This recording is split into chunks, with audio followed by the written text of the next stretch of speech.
AP Kurnool జిల్లా శ్రీశైలం ఘాట్ రోడ్లో పెద్ద ప్రమాదం తప్పింది. ప్రైవేట్ టూరిస్ట్ బస్ అదుపు తప్పి లోయలోకి దూసుకుపోయింది.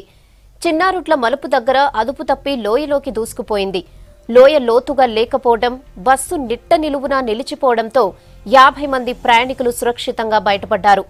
మహారాష్ట్ర నుంచి శ్రీశైలం వస్తుండగా ఈ బస్ ప్రమాదానికి గురైంది.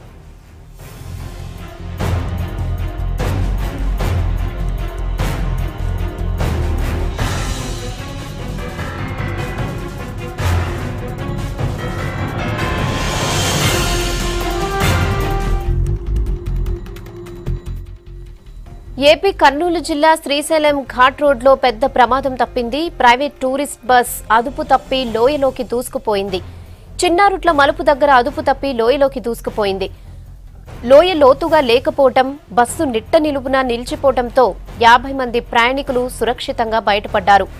మహారాష్ట్ర నుంచి శ్రీశైలం వస్తుండగా ఈ బస్ ప్రమాదానికి గురైంది.